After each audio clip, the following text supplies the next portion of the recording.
Hello दोस्तों, the haunting story in Hindi में आप सभी का स्वागत है। तो कैसे हैं आप सब? मैं उम्मीद करती हूँ कि आप सब अच्छे ही होंगे।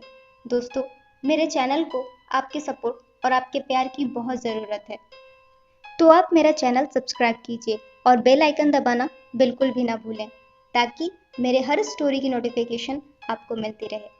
अब आते हैं अपनी स्टोरी पर। फ्रेंड्स, आज मैं आपको एक नई स्टोरी सुनाने जा रही हूँ। आज की स्टोरी एक कॉलेज स्टूडेंट रोहन की है। रोहन रहने वाला दिल्ली का था और वो अपनी गर्मी की छुट्टियां बिताने अपनी नानी के घर आया था। वैसे उसे अपनी नानी का घर बहुत पसंद था, क्योंकि रोहन की नानी का घर शहर के शोरगुल से बहुत दूर बिहार के एक छोटे से गांव में था, जहां की आबो हवा बहुत ही शुद्ध और प्रदूषण मुक्त थी। शायद यही कारण था कि रोहन दिल्ली जैसे शहर में रहने के बाद भी बार बार अपनी नानी के घर बिहार चला आता था। रोहन को ऐसा लगता था कि उसकी नानी के गांव का माहौल शहर के माहौल से बहुत अलग है, क्योंकि गांव के लोग शहर के लोगों की तरह रफ्तार भरी जिंदगी नहीं जीते, बल्कि बड़े आराम और सुकून से जीते हैं।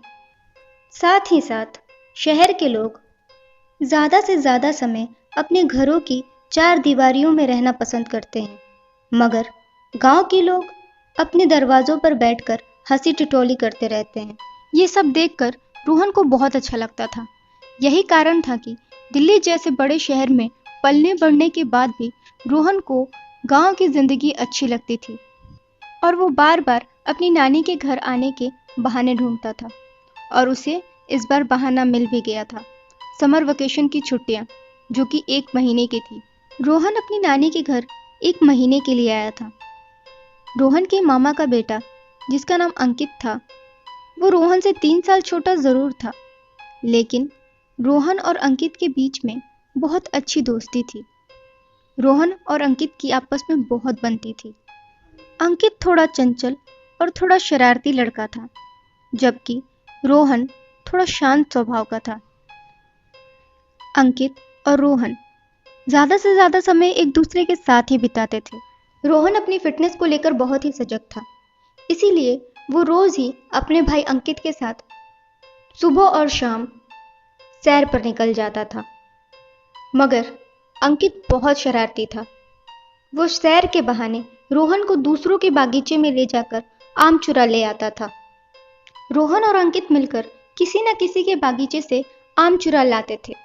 एक दिन बागीचे के माली ने रोहन और अंकित को चोरी करते हुए पकड़ लिया और इसकी शिकायत रोहन के नाना से कर दी। इन शिकायतों को सुनकर रोहन के नाना ने अंकित और रोहन को बुलाकर कहा, आज के बाद तुम दोनों सैर के लिए गांव में नहीं जाओगे, बल्कि हमारे घर के पीछे जो मैदान है, तुम दोनों वहीं सैर के लिए जाओगे। फिर दोनों सैर के लिए घर के पीछे वाले मैदान में जाने लगे। उस मैदान के पास एक तालाब था। अंकित और उसके दोस्त रोहन के साथ रोज उस मैदान में खेलते थे। वो सब वहाँ कभी क्रिकेट, कभी फुटबॉल तो कभी बास्केटबॉल खेला करते थे। एक दिन रोज की तरह सब वहाँ खेल रहे थे। क्रिकेट खेलते खेलते गेंद उस तालाब के पास जा गिरी। उस गेंद को लेने रोहन वहाँ गया। जब रोहन वहाँ से गेंद लेकर वापस आ रहा था, तो उसने उस तालाब के दूसरे किनारे पर एक लड़की को देखा। उस लड़की का चेहरा कुछ साफ साफ दिखाई नहीं दे रहा था, मगर उस लड़की को वहां देखकर रोहन ने सोचा, इतनी सुनसान जगह पर ये लड़की यहाँ कर क्या रही है, वो भी अकेली। मगर फिर दोस्तों की आवाज लगाने पर रोहन गेंद लेकर वापस मैदान में चला गया। मगर रोहन बार बार उस लड़की के बारे में ही सोच रहा था। चाहकर भी उस लड़की का ख्याल रोहन अपने दिमाग से निकाल ही नहीं पा रहा था। रोहन जब रात में सोने के लिए अपने बिस्तर पर गया, तो उसे बार बार उस लड़की का ही ख्याल आ रहा था। रोहन इतना बेचैन हो गया कि उसी रात वो उस तालाब के पास चला गया, लेकिन उसे वहां कोई भी दिखाई नहीं दिया। रोहन ने थोड़ी देर रुककर वहां आसपास अच्छे से देखा भी, मगर उसे वहां कोई दिखा ही नहीं और रोहन निराश होकर वापस अपने घर आ गया। जब रोहन वापस आया तो अंकित ने पूछा, तुम इतनी रात को कहाँ गए थे? अंकित के पूछने पर रोहन ने जवाब दिया, नींद नहीं आ रही थी, इसीलिए बाहर टहलने गया था। फिर सुबह होते ही अंकित के उठने से पहले रोहन अकेले ही सैर पर निकल गया और उस तालाब के पास पहुंचकर रोहन उस जगह के आसपास बहुत अच्छे से देखने लगा, मगर उसे वहां कोई भी दिखाई नहीं दिया। तब तक अंकित वहां पहुंच गया। अंकित ने रोहन से पूछा, तू आज अकेले ही क्यों चला आया? मुझे भी जगा दिया होता, मैं भी तेरे साथ आ जाता। तो रोहन ने कहा, तू सो रहा था इसीलिए तुझे डिस्टर्ब नहीं किया, और मेरी नींद भी जल्दी खुल गई थी, इसीलिए मैं अकेले ही सैर पर आ गया। खैर, रोज सुबह उठते ही दोनों भाई सैर के लिए निकल जाते। जैसे ही रोहन उस मैदान में पहुंचता, उसकी नज़र उस तालाब की ओर ही रहती, जैसे उसकी नज़र वहां किसी को ढूंढ रही हो। ये देखकर अंकित ने एक दिन रोहन से पूछा, तू बार बार उस तालाब की ओर क्या देखता है? अंकित के पूछने पर रोहन ने उसे बताया, तुझे याद है उस दिन गेंद उस तालाब के पास चली गई थी और मैं गेंद लेने गया था। जब मैं गेंद लेकर वापस आ रहा था तो मैंने उस तालाब के दूसरे किनारे पर एक बहुत सुंदर लड़की को बैठे हुए देखा था। ये सुनकर अंकित रोहन से कहता है, छोड़ भाई, शायद वो दूसरे गांव की लड़की होगी, क्योंकि तालाब के उस किनारे से दूसरा गांव शुरू हो जाता है। इतना कहकर दोनों घर आ गए, मगर रोहन उस लड़की को भूल ही नहीं पा रहा था और वो उसी रात फिर उस तालाब के पास गया। जब वो तालाब के पास पहुंचा तो उसने उसी लड़की को तालाब के दूसरे किनारे बैठे हुए देखा। उस लड़की को वहां देखकर रोहन भागता हुआ उस लड़की के पास पहुंचा, और रोहन ने जब उस लड़की को देखा तो देखता ही रह गया। वो इतनी सुंदर थी कि रोहन उसे देखते ही उस पर मुग्ध हो गया, और रोहन ने उस लड़की के पास जाकर उससे पूछा, तुम कौन हो? इतनी रात को तुम यहाँ क्या कर रही हो, वो भी अकेली? मैंने तुम्हें उस दिन भी यहाँ देखा था। तुम्हारा नाम क्या है? क्या तुम इसी गांव की रहने वाली हो? रोहन के इतने सवाल पूछने के बाद भी उस लड़की ने कोई जवाब नहीं दिया। इससे पहले कि रोहन उससे कुछ और पूछ पाता, उस लड़की ने अचानक तालाब में छलांग लगा दिया। रोहन भी उसके पीछे तालाब में कूद गया। क्योंकि रोहन को तैरना नहीं आता था, वो पानी में डूबने लगा। इससे पहले कि वो पूरी तरीके से डूब जाए, अचानक किसी ने उसका हाथ पकड़कर उसे तालाब से बाहर निकाल दिया। जब रोहन पानी से बाहर आया तो उसने देखा कि उसे किसी और ने नहीं बल्कि उसी लड़की ने बचाया है। इससे पहले कि रोहन उस लड़की से कुछ बोलता, उस लड़की ने रोहन से कहा, जब तुम्हें तैरना नहीं आता तो क्या जरूरत थी पानी में छलांग लगाने की? रोहन ने जवाब देते हुए कहा, क्योंकि तुम पानी में कूद गई थी, इसीलिए मैंने भी तुम्हारे पीछे तालाब में छलांग लगा दी। फिर लड़की ने रोहन से पूछा, लेकिन क्यों? तुमने मेरे पीछे तालाब में छलांग क्यों लगाई? तो रोहन ने जवाब देते हुए कहा, मैंने जिस दिन से तुम्हें देखा है, मैं तुम्हारी तलाश में रोज इस तालाब के पास आता हूँ ताकि मैं तुमसे मिल सकूं। ये सुनकर उस लड़की ने रोहन से कहा, तुम्हें जब भी मुझसे मिलने का दिल करे तुम मुझसे मिलने यहीं चले आना, मैं तुम्हें यहीं मिलूंगी। फिर रोहन रोज उस तालाब के पास जाने लगा। वो लड़की और रोहन रोज मिलते, एक दूसरे से घंटों बातें करते। रोहन जब से उस लड़की से मिला था वो बहुत खुश रहने लगा था। रोहन मन ही मन उस लड़की से प्यार करने लगा था, लेकिन रोहन ने इस बात का जिक्र अभी उस लड़की से नहीं किया था। रोहन को उस लड़की ने अपने और अपने परिवार के बारे में कुछ ज़्यादा नहीं बताया था। रोहन जब भी उस लड़की से उसके गांव और परिवार के बारे में कुछ भी पूछता तो वो लड़की किसी न किसी बहाने टाल देती थी।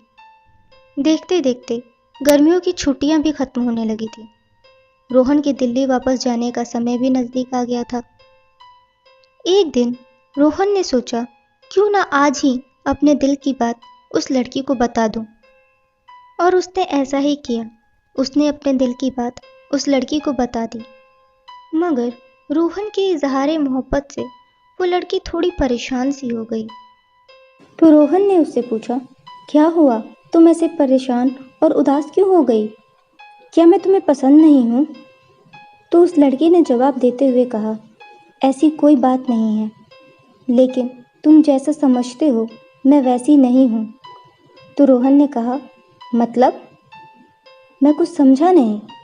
तब लड़की ने रोहन को बताया, मैं कोई इंसान नहीं बल्कि एक जल परी हूँ। इतना कहकर उसने इंसानी रूप से एक जल परी का रूप धारण कर लिया। ये देखकर रोहन बहुत चक्का रह गया। फिर उस परी ने रोहन का हाथ पकड़ा और कहा, चलो मेरे साथ। रोहन ने पूछा, कहाँ? तो परी ने कहा, इस तालाब में मेरा घर है, मैं तुम्हें अपने घर ले जाना चाहती हूँ। तो रोहन बोला, मुझे तैरना नहीं आता, मैं डूब जाऊंगा। तो परी बोली, कुछ नहीं होगा, भूल गए उस दिन मैंने ही तो तुम्हें डूबने से बचाया था, बस तुम मेरा हाथ मत छोड़ना। इतना कहकर दोनों तालाब में कूद गए। जब रोहन तालाब के अंदर गया तो उसे विश्वास ही नहीं हुआ। उस तालाब के अंदर एक बहुत ही खूबसूरत और एक अलग ही दुनिया थी, जो बिल्कुल जन्नत जैसी थी, जहाँ उस परी की तरह ढेर सारी जल परियां थीं। साथ ही साथ वहाँ बड़े बड़े महल थे और महलों में ढेर सारे हीरे जवाहरात, जिसको देखकर रोहन को अपनी आंखों पर विश्वास नहीं हो रहा था। जब रोहन तालाब के बाहर आया तो उसने उस परी से कहा, मैं तुमसे प्यार करता हूँ और मैं तुम्हारे साथ अपनी पूरी ज़िंदगी बिताना चाहता हूँ, मैं तुमसे शादी करना चाहता हूँ। ये सुनकर वो परी बोली, ये मुमकिन नहीं है, क्योंकि मैं एक जल परी हूँ और तुम एक इंसान। हम दोनों की दुनिया बहुत अलग है, ना मैं तुम्हारी दुनिया में रह सकती हूँ, ना तुम मेरे साथ मेरी दुनिया में रह सकते हो। तुम एक इंसान हो, हमारी दुनिया में तुम्हारी कोई जगह नहीं है, और मैं एक जल परी हूँ, तुम्हारी दुनिया में मेरी कोई जगह नहीं है। ये सब सुनकर रोहन ने उस परी को बहुत मनाने की कोशिश की, मगर वो परी नहीं मानी और फिर वो परी वहाँ से चली गई। अगले दिन रोहन फिर उस तालाब के पास पहुँचा उस परी से मिलने के लिए, मगर वो परी वहाँ रोहन से मिलने नहीं आई।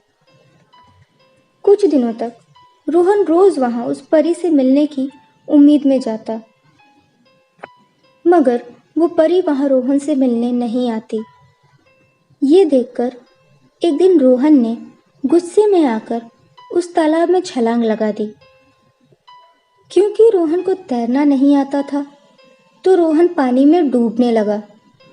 जब रोहन डूबने लगा तो अचानक से वहाँ वो परी आई और उसने रोहन की जान बचा ली।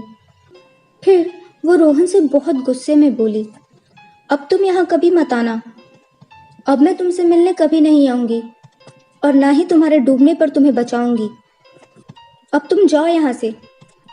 ये कहकर परी वहाँ से ओझल हो गई। रोहन घर आ गया। अब रोहन की छुट्टियाँ भी ख़त्म हो गई थी, तो रोहन अपने घर दिल्ली लौट गया, मगर उसका मन दिल्ली में लग ही नहीं रहा था। वो बार बार उस परी के बारे में ही सोच रहा था।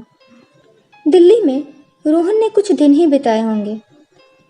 उसके बाद वो वापस अपनी नानी के घर बिहार लौट आया और लौटते ही वो सीधा उस तालाब के पास गया। वहाँ उसने उस परी का घंटों इंतज़ार किया, मगर वो परी वहाँ नहीं आई। अब रोहन सुबह और शाम इसी उम्मीद में उस तालाब के पास जाने लगा कि कभी न कभी तो उसकी मुलाकात उस परी से होगी ही। मगर बहुत दिनों तक इंतज़ार करने के बाद भी जब वो परी वहाँ नहीं आई तो रोहन ने सोचा कि क्यों ना इस तालाब में कूद जाऊं, ताकि हमेशा की तरह वो परी मुझे बचाने आए और मैं उसे मनाकर अपने साथ अपने घर ले जाऊंगा। यही सोचकर रोहन उस तालाब में कूद गया, मगर जैसा कि परी ने रोहन से कहा था कि अब वो उसे बचाने कभी नहीं आएगी। वो वहाँ रोहन को बचाने नहीं आई। आखिरकार रोहन उस तालाब में डूब गया, जिससे उसकी मृत्यु हो गई। मगर रोहन की आत्मा उस तालाब के पास इस उम्मीद में भटकने लगी कि कभी न कभी तो उसकी मुलाकात उस परी से जरूर होगी। साथ ही साथ रोहन की आत्मा किसी भी इंसान को उस तालाब के पास आने नहीं देती है। रोहन की आत्मा उस तालाब के पास आ रहे किसी भी इंसान को डराकर भगा देती है, जिससे लोगों का ये कहना है कि वो तालाब भूतिया है और लोग अब उस तालाब के आसपास जाने में भी डरते हैं। ये थी आज की स्टोरी। उम्मीद करती हूँ आपको मेरी स्टोरी पसंद आई होगी। अगर स्टोरी अच्छी लगे तो लाइक, शेयर और सब्सक्राइब करना ना भूलें। अब मैं मिलूंगी आपसे अगली स्टोरी में। तब तक के लिए अपना ख्याल रखें और कोविड से बचने के लिए घर में ही रहें। Thank you.